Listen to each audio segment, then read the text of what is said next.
ခုကတော့လောရတာလေးဝယ်ဖို့အတွက်မင်းနဲ့တူမခရိုရောက်နေရပြီဖြစ်ပါတယ်။အရင်ဦးဆုံးအနေနဲ့အသားတန်းကိုအရင်သွားပါမယ်။အသားတန်းကိုရောက်ပြီဆိုရင်တော့အများကြီးရှိရတဲ့အတွက်အရင်ဦးဆုံးလှည့်ပတ်ပေးကြည့်လိုက်ပါတယ်။ရွေးချက်စရာအများတော့ပါဝယ်ရမလဲအောင်မသိတော့ဘဲနဲ့မေ့ကုန်တော့ပါပြီ။ပါဝယ်ရမလဲဆိုတာနည်းနည်းချင်းစဉ်းစားရင်းနည်းနည်းချင်းစီဝယ်ခဲ့လိုက်ပါတယ်။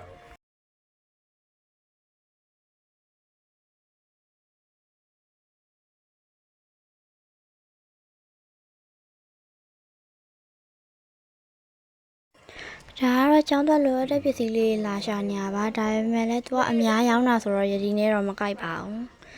ယတိလိုချင်တာနည်းနည်းပဲလိုချင်တာဆိုတော့တွေ့အောင်တော့ရှာကြည့်ပါတယ်ဒါပေမဲ့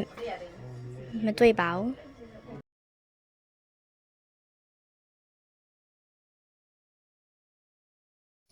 ယတိလိုအပ်တဲ့ပစ္စည်းလေးကြည့်ပွားရဲဆိုတော့မမေလိုအပ်တဲ့ပစ္စည်းလေးတွေကိုတလဲလိုက်ကြည့်ပေးပါမယ်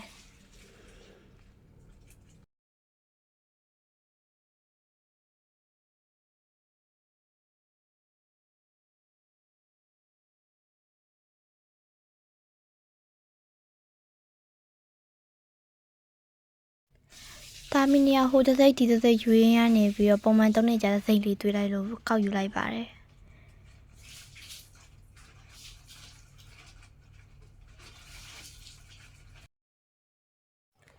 ရှာနေရဲ့ပစ္စည်းတွေပါပဲမဲ့လည်းမျက်နှာကတော့ပြုံးနိုင်သေးပါဘူးဘာလို့လဲဆိုတော့မနက်ကအစောကြီးထားခဲ့ရလို့ပါ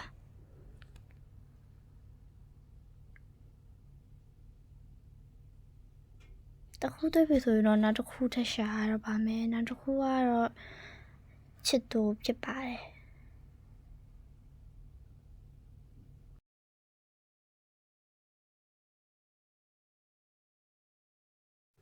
တွေ့ပြီဆိုရင်တော့မေကိုဒီစိတ်လာတော့မေးလိုက်တာမေကမဟုတ်ဘူးလို့ပြောလို့ပြန်ချလိုက်ပါတယ်အဲ့နဲ့ဘယ်စိတ်လဲဆိုပြီးမေးကြည့်လိုက်တော့နှစ်ယောက်သားမိနေလို့ထပ်ရှာရသေးပါတယ်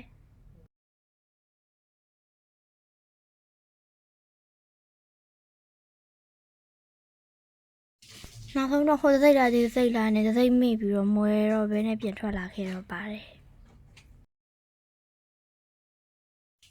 အခုကတော့ဈေးဝယ်ပြီးတော့ဘိုက်စာနေပြီးတော့မနက်ကလည်းတေချာဘာမှမစားခဲ့ရတော့အုံမို့ကိုရောက်နေရပါ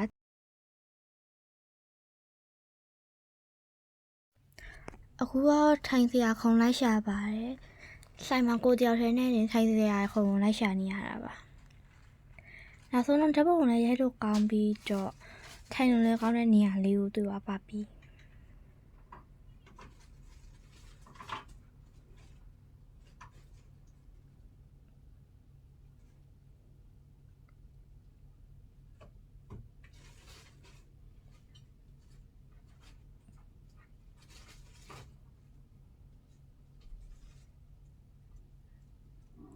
နောက်ဆုံးတော့မှားသားလေးရောက်လာပါပြီစားအောင်စားနေပါပြီစားကြပါအောင်ရှင်